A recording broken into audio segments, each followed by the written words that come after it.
Welcome everyone. Excuse the bad lighting on my camera. I'm at an Airbnb at the TWT Political Festival of Ideas, so coming at you from Brighton. Welcome to this session about implementing a 4-day week in the charity and NGO sector. My name is Will Strong. I'm the Director of Research at Autonomy. We're a think tank all about the future of work, looking at working hours, universal basic income, democracy in the workplace, green sustainable futures, and so on and so forth. But we also run a consultancy, so we help firms, organizations of all kinds run shorter working week trials and evaluations in their workplaces. So we try and supplement our macroeconomic research with our shop floor understanding, which has been incredibly useful for our research and hopefully also helping workplaces better places to work. So I'm quite excited about showing this session. We have 3 guest speakers. We've worked with one of them before, Mike. We have Patricia and Kirsty. I'll introduce each of them just before they speak. They're going to speak a little bit about why they've moved to shorter working hours in their workplaces and how it's been going, basically. They've all made the shift and they're all going to speak about those experiences, and then we're going to open up to questions. We've got a lot of people in the call, so I'm going to try and go through the questions as efficiently as possible. So I'll ask people to keep their questions short and succinct, and equally speakers to kind of get to the point as soon as possible. So about 7 minutes each. I'll stop talking and we'll let the speakers crack on. So maybe we'll start with Mike. So Mike Podmore is the director of Stop Aids, a charity based in London, one which Autonomy has worked with last year, and he's going to speak about how the shorter working week has been going in his organisation ever since we worked with them. Over to you, Mike. If you want to share a screen, I think Joe's allowed it, but if not, that's fine. No, I'm just gonna chat. If that's all right. Hi everyone. Good afternoon. Yeah, it's really good to be on this webinar.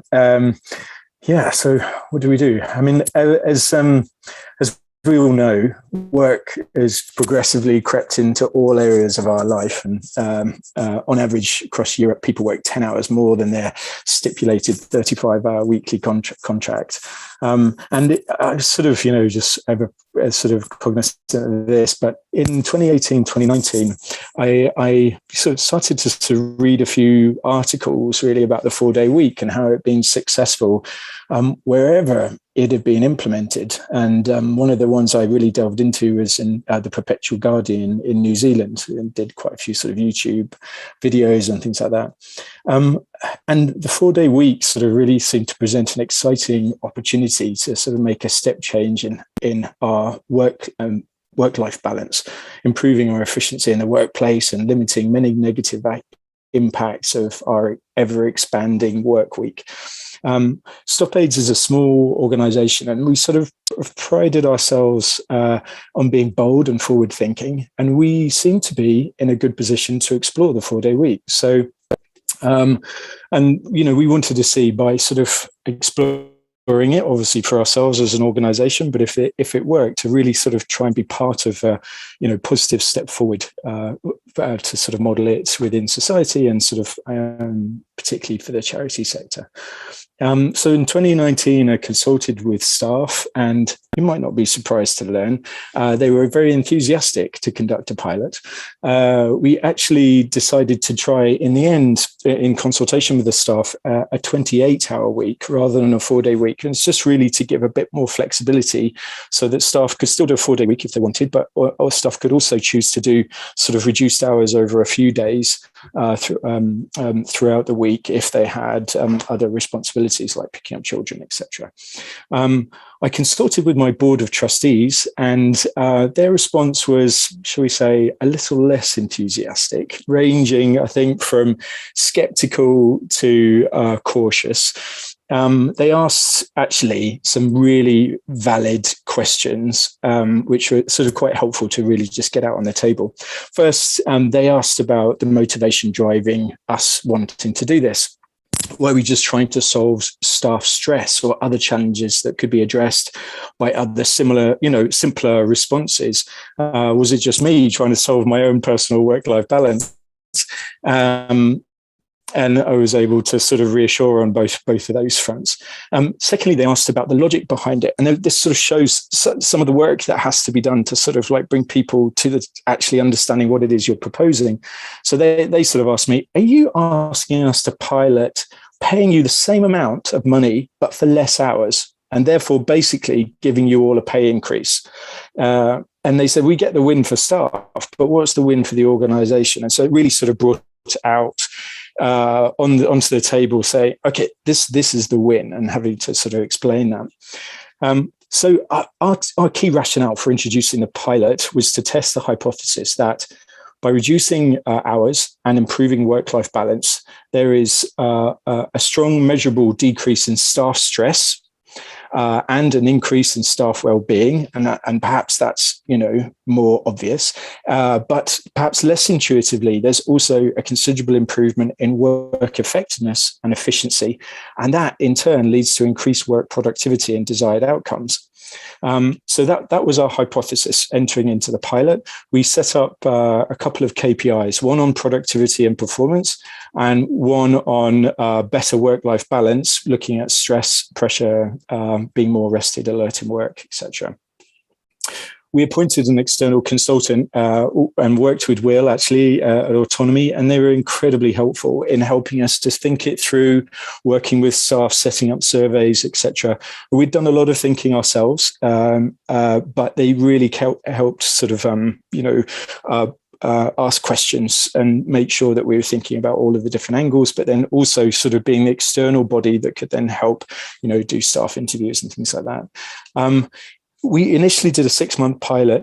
In the end, we started it in October 2019, and the 6-month pilot ended in April 2020, slap bang in the middle of the first COVID lockdown. And so unsurprisingly, my board and indeed the staff sort of felt like, actually, even though the 6-month pilot had been really successful on all counts, we felt that it was important to maybe just extend the pilot and sort of see what some of the longer term impacts of the 28-hour week might be, but also just to sort of see how the impact of COVID might change things. So we actually extended it a whole further year. So we landed up by the end of this last April doing an 18-month pilot. And I'm really glad that we did, because it helped us, really be sure about the results we were finding, but crucially, also sort of really test things like the impact on funding and fundraising, on, we're an advocacy network, on advocacy outcomes, which often take longer than just a 6-month window. So that was really helpful. Just some of the key challenges that we found, I think one was that obviously working a fifth less time in the week means you have to find efficiencies. Some of that is from being more alert, more rested, more focused on your work, but you do also need to sort of be thinking about how you can work more efficiently, how you can better communicate between and amongst staff and better collaborate. And so we really sort of tried to have some regular team meetings, thinking about new tools, approaches, and sharing those with each other. And the other one is sort of like the impact on HR policies and how the organization works. And we tried to think of as much as we could about those at the beginning, but inevitably we really had to create a feedback loop with staff for them to raise questions. Oh, what does it mean for this? And then us to sort of have regular management meetings to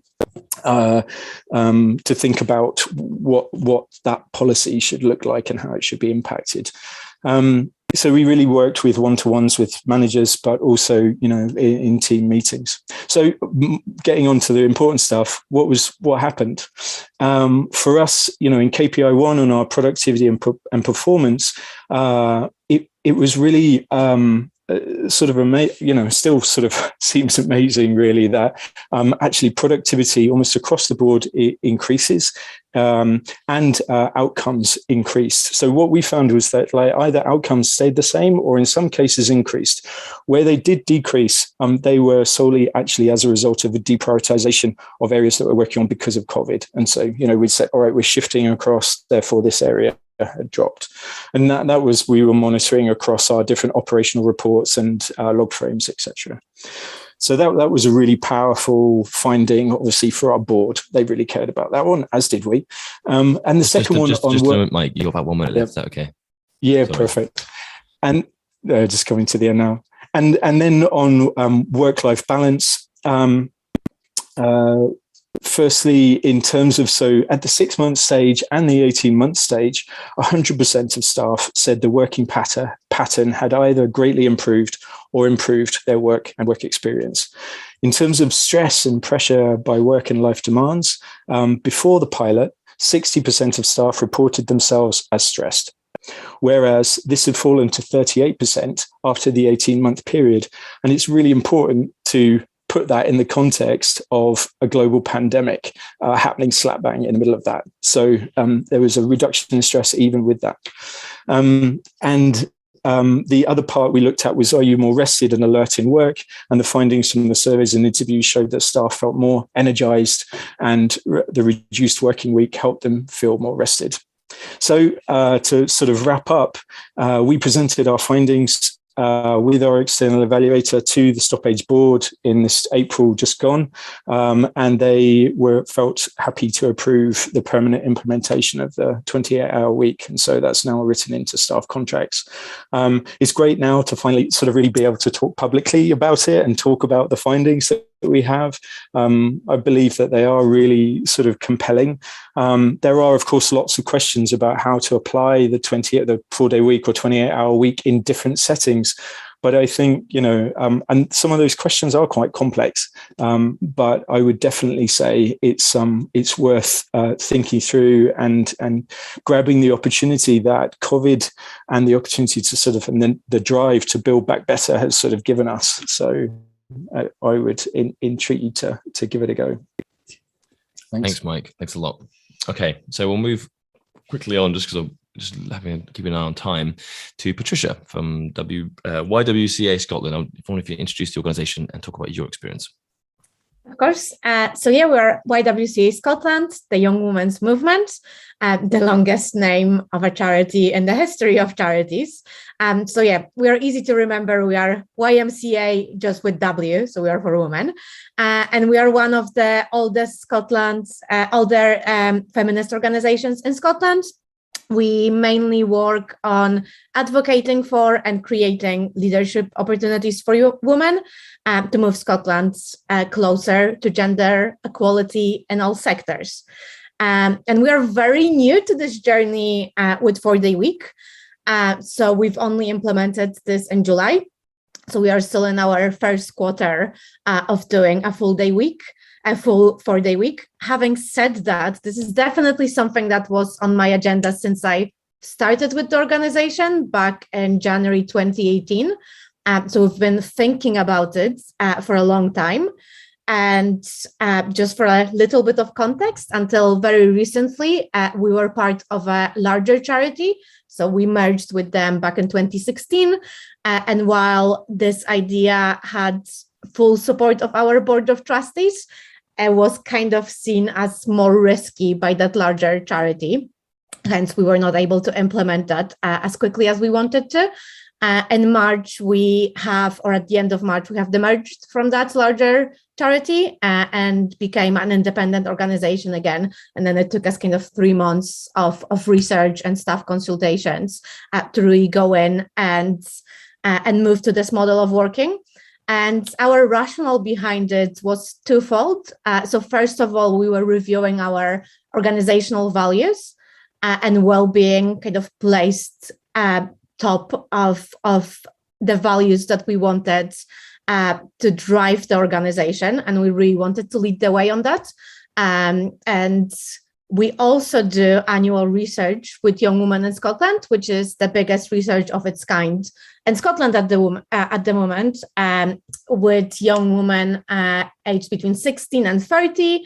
And this year, so 2020 and 21, we did research on labor markets and employability and impact of COVID-19 on young women's experiences of accessing jobs, staying in jobs, being promoted, etc., and what changes they wanted to see to create more equitable workplaces for them. And one thing that came through so strongly across all of the questions, all of the areas, all of the sectors was flexibility and better work-life balance, which pushed us even more to consider 4-day week. And the second thing that was really driving us was that want and need to create a real kind of feminist workplace that's fully equitable. And we know both from our research and just from stats in general that women were impacted very heavily by COVID, but even previously in terms of having often the burden of carrying responsibilities and trying to manage that alongside their work responsibilities. So, for example, almost 3/4 of childcare falls on women currently in the UK. Women on average do 26 hours of unpaid domestic labor, which include kind of cleaning, cooking, etc. 58% of unpaid work caring for adults is also done by women. 60% of those who do over 50 hours of care work per week are also women. And 72% of recipients of carers allowance are women. And women are 4 times more likely than men to give up paid work for unpaid work, such as caring responsibilities. So that was another factor that was really important for us, kind of enabling that sort of flexibility for women being able to progress in the workplaces, still kind of managing to do all the unpaid work that they are currently doing, obviously with the view that we'll keep pushing for a change in that area. We don't want women to end up working 4-day week just so they have time for all the unpaid work. It's all about kind of getting that balance right. So in contrast sort of to Mike's experience, our board of trustees was fully on board with this idea, so they didn't need much convincing, which was great. But we obviously wanted to do this very, very carefully. So we've done numerous consultations with staff. We've also looked, all of our staff, bar one, are currently full-time. So it was kind of easy for all of these to change their working hours to 28 hours. And we decided as a team that Monday to Thursday works best for us, with still some flexibility written into it. So people can still request different work patterns. But we have one part-time staff member, and that became more complicated. And in the end, we decided that the only kind of equitable way of doing that would be also to reduce her hours by 25%, like everyone, or by 20%, like everyone else. So she is now doing kind of slightly odd hours. So she's doing 1 full day and 1 sort of slightly more than half day. Which again, for us, in terms of getting that balance, was very important, that this is written into our policies, and that everyone, regardless of whether they're doing part-time work or full-time work, gets the same benefit, because we also recognize that those doing part-time work often do it because of caring responsibilities as well. So not reducing the hours wouldn't give them the full benefit of reducing stress. So yeah, we don't have those stats yet. We have like really good feeling that this is working very well. We haven't seen reduction in productivity outcomes. In fact, we are able to deliver more than we were. So it will be interesting to see how that continues or does not continue. We will be reviewing it at 3 months, 6 months, and 12 months to assess productivity, stress levels, but also to check on and with staff to see if this is really working for them. We really don't want people to be more stressed because they're working less hours, but we haven't seen this impact yet, and I'm hopeful that we won't see. And we're also in a really lucky position that we've been successful with numerous funding bids, so we are actually doubling our team in size, which will help to absorb those kind of pressures in terms of productivity going forward.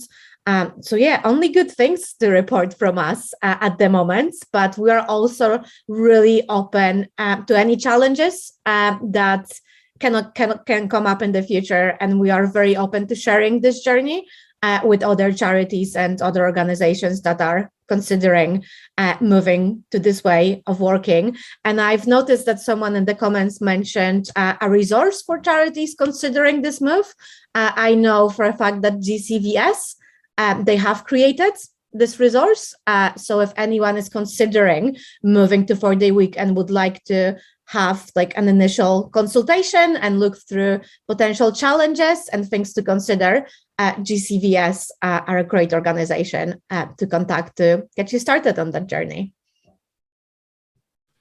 Thank you, Patricia. And just to answer someone's question in the chat, often you can have someone in an organization who's heard of this idea in a similar way that Mike had, read something, and then they want to kind of present it to the board or someone, a manager and so on.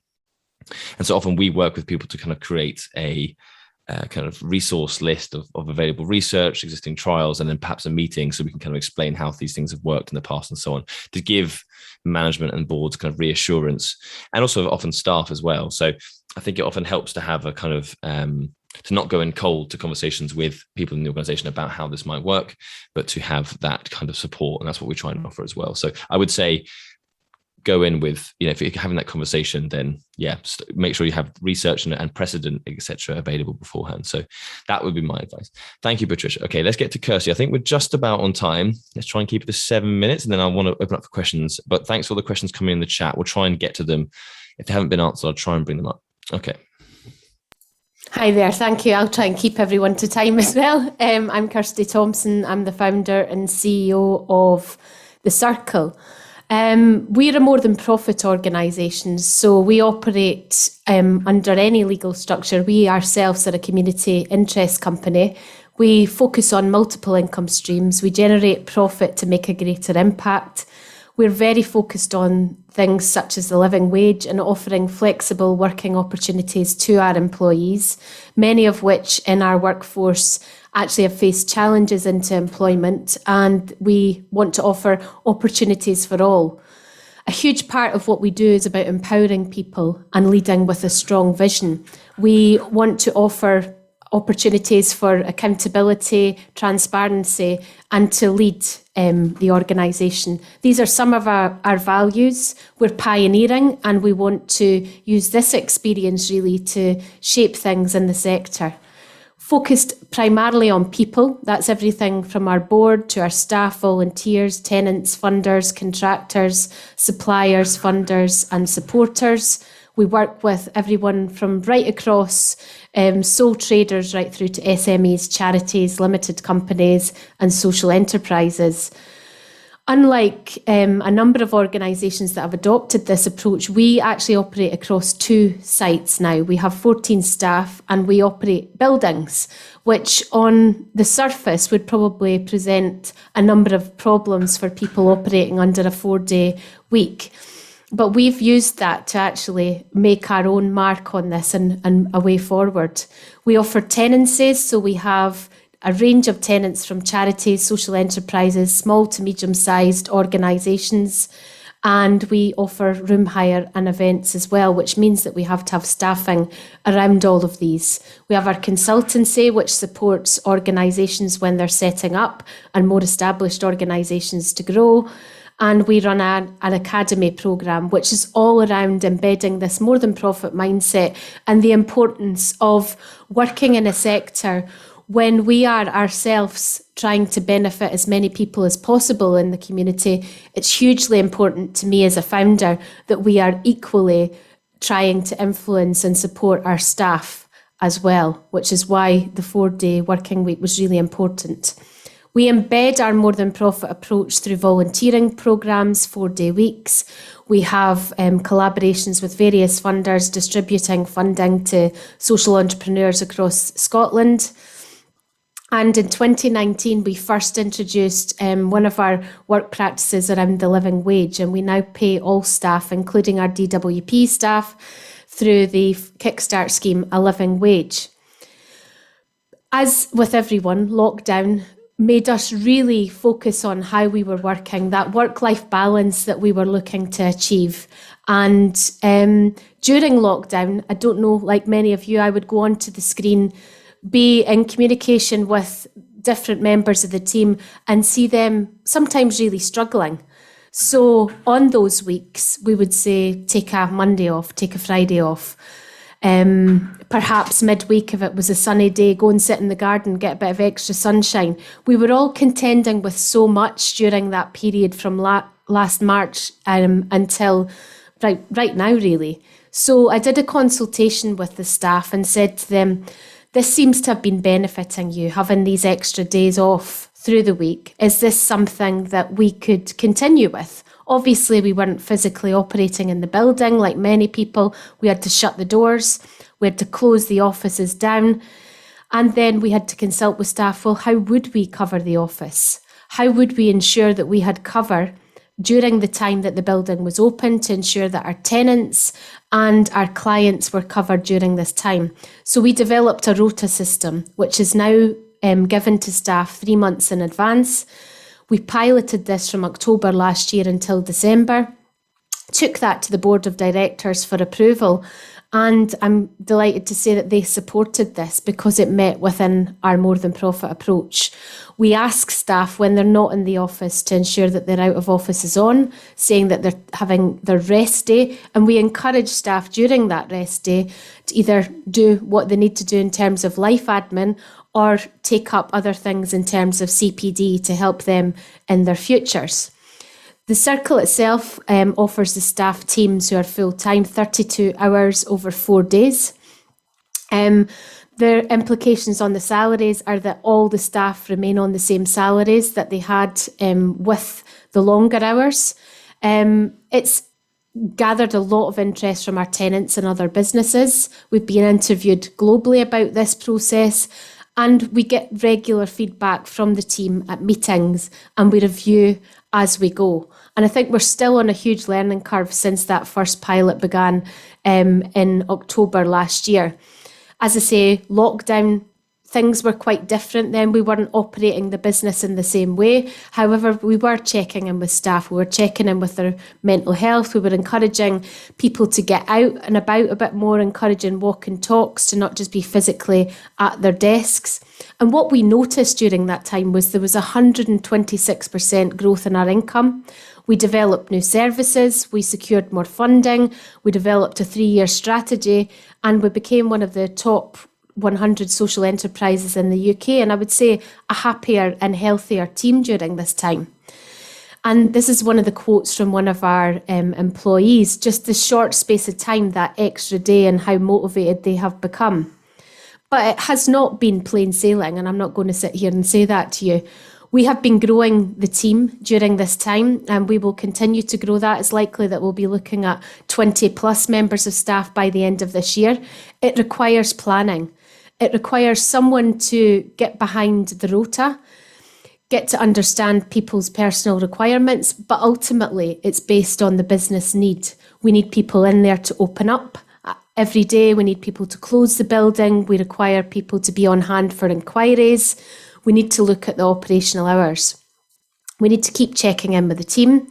We are looking at tracking sickness and absence now. Because this was piloted over the lockdown period, it was very, very difficult to get to grips with how this would work in the sort of day-to-day setting. So now that we're back in the building, we feel that we could start to establish that. We will be setting some KPIs, and both Patricia and Mike had touched on some of those, and we have to be flexible. This is a new approach.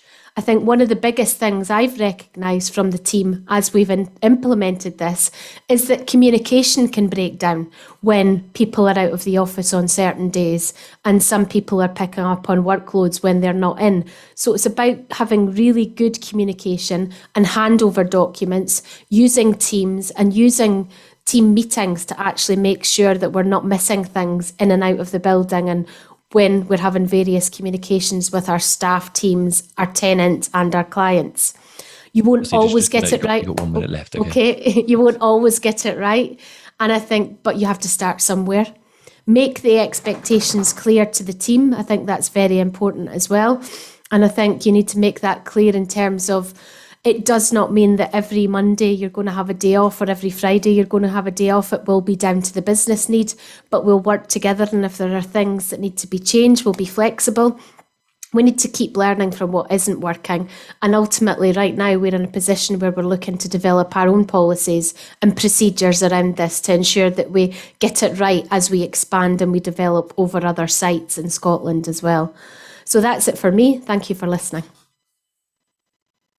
Excellent. Thank you, Kirsty. Can I just ask, I think everyone will be interested to hear, what was the feedback from tenants? You said you were getting lots of a huge swell of interest. What was the general tone of that feedback?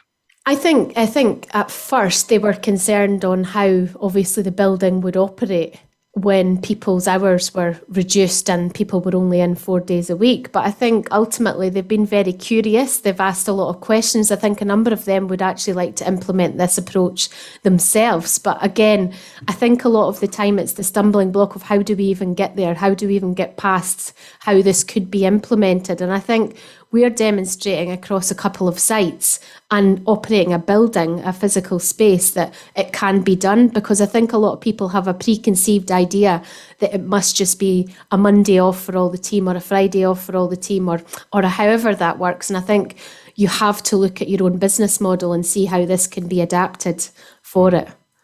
Yeah. So. Great, thank you. Excellent. Thanks to all three. So we've got 25 minutes left. I'm going to pick out some questions from the chat, although there's been a great kind of back and forth. So we've had a lot of them answered. Please just drop your questions in there and I'll read them out. I'm just going to have a look here.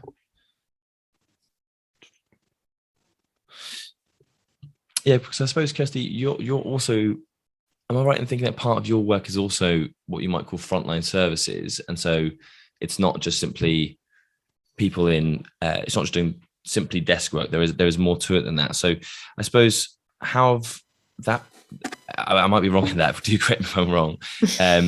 But if how have you dealt with different kinds of work being carried out in the organization, if that is indeed the case? Was there kind of, did you sit down and was there different arrangements for each member of staff, or each team, or was there, how did you approach that differentiation within the organisation? I think we're still learning, and as I say, we really only implemented this officially last October, and I think it'll be a year now that we've been running the programme, and I would like to get more data to actually sort of be able to answer some of this. However, we had to start somewhere, and that was very important to me. So I would say that the building itself, we operate, yeah, you're right, frontline in terms of we have bookings in there, we have events on, we're face-to-face with clients quite regularly. So that rota needs to be planned in advance. We need to know that the bookings come up. We also need to work with staff to be a bit flexible when something perhaps has to change, and vice versa, if they need that day off and it doesn't particularly work for them. I think I'm encouraging that communication to be open with staff, to say we might not always get that right on our side, but equally we need to plan and work with you to get it right. And that should not affect the services day to day in the building, because we should always have cover. We should always have enough of the team to do that. Great, yeah, thank you. Okay, I see Gina's put a hand up. There's a raise hand function. If you go to reactions, you can raise your hand. Either do that or just drop a question in the chat. I'll read it out. But Gina, do you want to unmute yourself and give your question? Yeah, thank you. It's linked actually, Kirsty, to what you mentioned. Sort of coming from a big organisation which has very mixed, like most, back office staff, frontline service delivery staff. And so I'm keen to know if yourself or any of those presenters have sort of very strict measures from a funder. So in other words, sort of frontline service delivery that needs to, that has a dependency of being in a specific venue for a specific period of time. So let's say Monday to Friday, 9 till 5:30, there has to be a staff member within that venue at that time. And also then the pressures from a budget point of view, in what additional budget that would require to sort of look at work in a different way. I'm really keen to learn more about this, and it's great to hear the positivities, but it's those kind of things on frontline service delivery, of the dependencies you're getting from your funder, the service you need to provide within a strict amount of time within a venue that is not your own. Is there anybody that has had these kinds of situations? I'd be keen to sort of know more about that. Thanks, Will.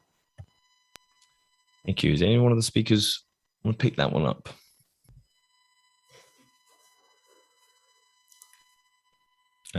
I suppose, yeah, we've not really had it from the perspective of the funding side of things, but I can absolutely see where you're coming from with that point, Gina, in terms of how you manage the service delivery within a set timescale that you've obviously been funded to deliver on.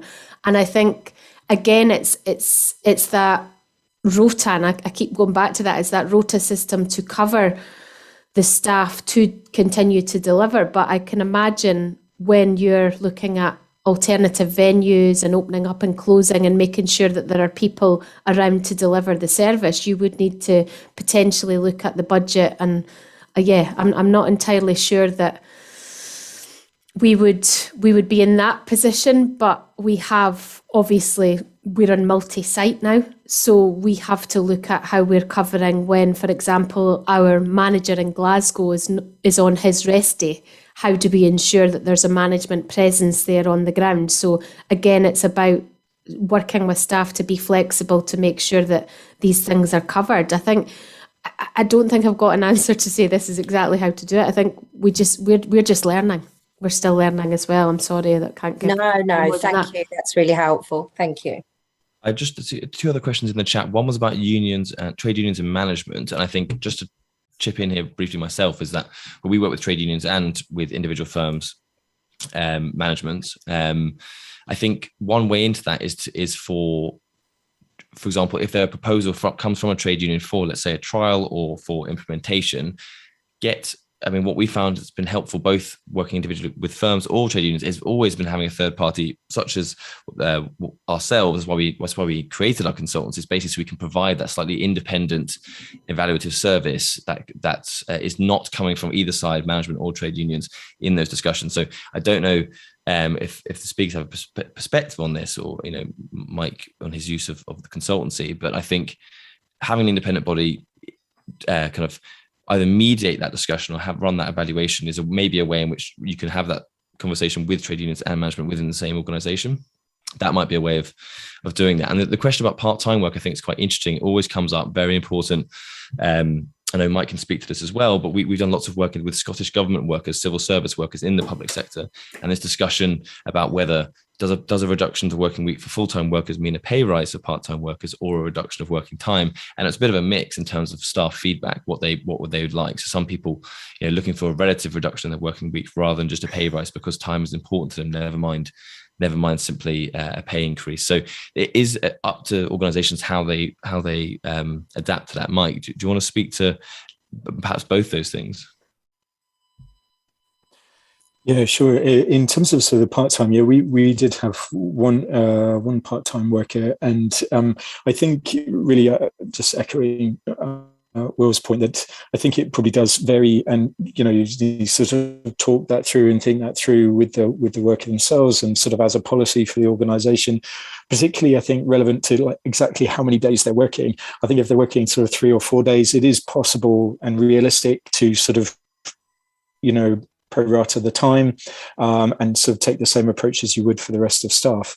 But when it comes down to sort of shorter sort of part-time workers, I think where literally there's just, there's only so much time that you can sort of get efficiencies and increase productivity to actually get the job done. So I think it does need to be sort of talked through and sort of, probably a bit of a combo in the way that Will described.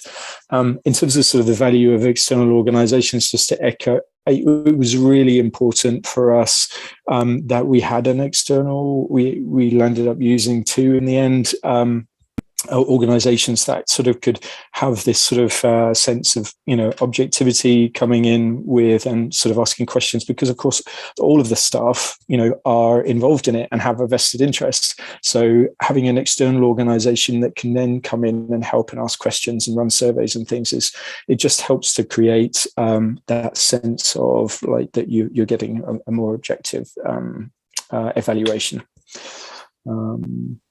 And maybe just while I got the floor, I will just comment briefly on the funders question, which was just, I think it's, we haven't had sort of very strict measures from funders, and we're not a service delivery organisation, but I think there's probably 2 factors here. One is dealing with your existing funders. And I think, talking to them about, what process it is that you're going through and bringing them along on the journey. And of course, obviously, then making any necessary sort of alterations to the agreement that you might have with them is obviously really important. And then there's the question of if you have implemented it and you're sort of getting new funding, then I think it's going to be a case of really trying to make the case for the 28-hour week the 4-day week, to actually say why them funding you guys would actually be, hitting perhaps a number of other sort of tick boxes for why they're funding these types of services in the first place. Yeah. Thank you. So there's a couple of questions here. One from Kieran about recruitment and perhaps about retention as well. Have Kirsty, Mike, or Patricia? Patricia's got a hand up. Do you want to jump on that one? Yeah, I can talk to it because we've just completed shortlisting for 3 new posts, and we have received 150 applications for these. So I do not know if that's caused by just the labor market at the moment, or whether the kind of added benefit of 4-day week played into this. But yeah, a lot of people wanted to apply to join our organization. And I think having seen our research which demonstrates that this is what young women in Scotland want, and having most of our applicants actually being young women, I think there's definitely a correlation. And I think from the conversations that we have had with young women that we are working with, this is how they see the future of working. They see a lot of flexibility within that in terms of work patterns and days that you're working, and working less and then having more time either for your passions or side hustles, or people now juggle kind of multiple flexible contracts. So I think I would see from our experience it had an impact on attracting more talent into the organization, but that I'm very aware that could have been compounded by how horrible the job market is at the moment as we are exiting a global pandemic. Thank you. Feel free for any speakers to answer questions. I'm just going through them. So if you want to pick up on anything when you do speak, which I've passed you by on, please do. Toby Gill has asked about pilots where reduced working hours are conditional on individual employees hitting productivity targets. Maybe I'll open this up to a broader question for all 3 of you, which is, how did you communicate to staff, and what was the conversation around organizational performance and maintaining that? How was that conversation had? If someone wants to jump on that. How was that managed, perhaps?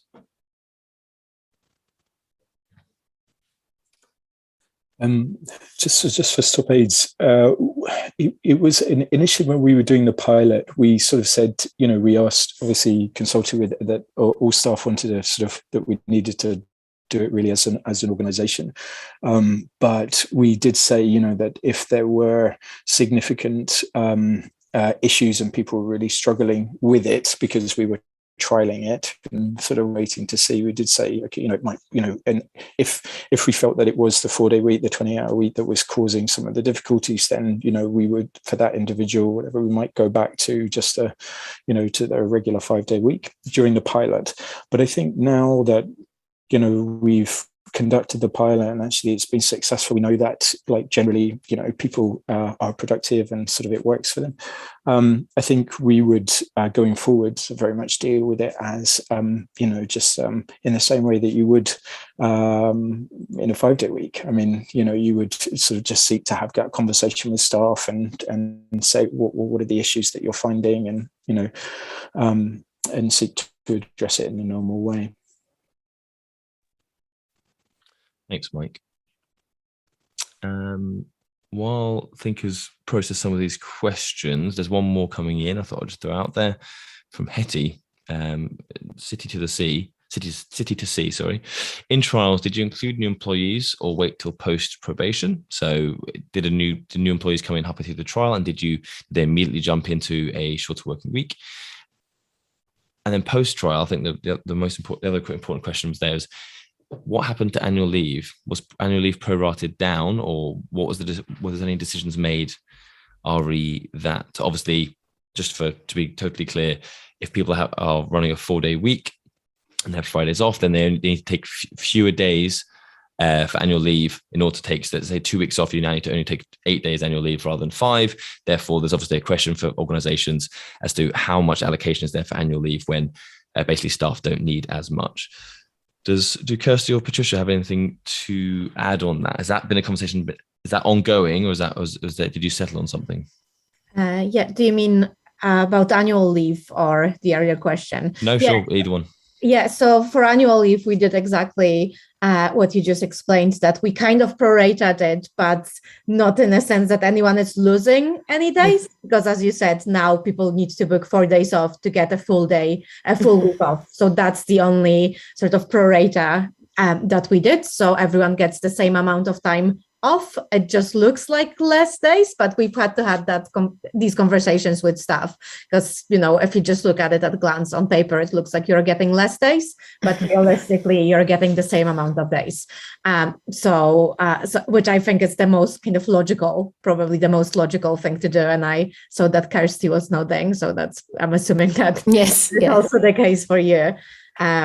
So that it was just a case of like explaining it well to people, I think, and having those conversations. And once everyone got on board with that, understanding that they're not losing anything, then it was smooth sailing after that. Yeah, and I'm exactly the same. Our organisation did exactly the same. We prorated the holidays, had that conversation, because as you say, it looks like people are losing, but it's actually in line with the 4 days that they're having to take off. I think everyone who joins the circle in that role of full-time role gets in at a 4-day week. So we induct people just as soon as they come in now to that. So that's for everyone who joins the organisation. And I do think that has had a positive impact in attracting people into the organisation this year. Again, I think COVID has made people assess their working life and their work-life balance, and it's about getting a better balance for everyone and for the organisation to do what it's still trying to do. So I think you touched on it earlier, Will, the point around how you meet the organisational implications and the organisational performance. And we set KPIs and we explain to staff how they'll be met and have those ongoing conversations as well. So, yeah. Great, thank you. I'm just going to read out Kevin's question. I'm not sure if it totally applies, but I think it's an important one to note, which is around the use of automation technologies to enhance efficiency and justify using automation as a justification for reducing working hours. Now, I know that in my experience working with other clients, there had been new management software, new kind of task allocation software, which was coming in at the same time, but that wasn't used as a justification. That was just them just updating their software, but they did see that as potentially leading to efficiency gains. But I don't know whether Patricia, Michael, Kirsty were at the same time introducing or considering introducing tech as part of this process. Kirsty, I see you nodding, or... It wasn't deliberate. I would say we were introducing at the same time a few things such as a property management system, which should obviously help in terms of automating a number of processes. And it has made us consider, I touched on the point in my presentation, that communication part where you're perhaps out of the office on a different day from someone else who's on a rest day, and the communication therefore needs to be much, much clearer than it's been in the past. And I think we need to get better at that as an organisation. I think it focuses you to do that, and having some of these systems such as the property management tool will help us to ensure that takes place through automation. We'll just jump in on top of that. I think over the last few years, we've been using things like Salesforce and sort of content management systems and things like that, which have all, increased efficiency and coordination. But there's the other thing. I mean, obviously with COVID, just sort of everyone working from home and being on Zoom, has meant, weirdly, and we haven't sort of really factored all of this in, because actually at the start of the, COVID, we all decided that we were working from home permanently as a staff team. So automatically, I think people are working longer hours, probably, they've got more time. It's a complicated one because they're not sort of traveling to and from work, and you're just going from literally one meeting to the next. So not working longer, but maybe more intensively. I don't know. These are all sort of factors to sort of try and understand a bit better about this all new ways of working. I just to corroborate that, again, working with the Scottish Civil Service, that was something that was a big takeaway from the COVID period, was an intensification of work, basically having wall-to-wall meetings, which simply wouldn't be possible before COVID.